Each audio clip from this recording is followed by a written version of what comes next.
আমরা বলি অনেক সময় সুখ নেই, সুখ নেই। কি আছে? দুঃখ তো আছে।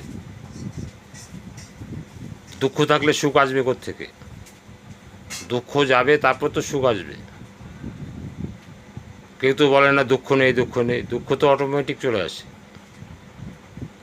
সুখ দুঃখ নিয়েই তো জীবন।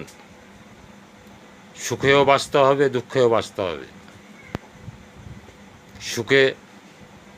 সুখের সময় কষ্টকে আমরা ভুলে যাই, আবার কষ্টের সময় সুখ সুখ করে চিৎকার করি।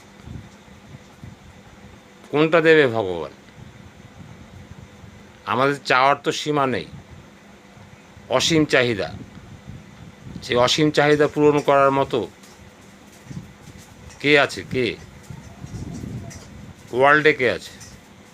এই অসীম চাহিদা এইভাবে পূর্ণ হয় না। আপনি ধার্মিক হন, সাত্ত্বিক হন, ধর্মপরায়ণ হন, দেখবেন সুখ শান্তি আপনার এমনি হচ্ছে।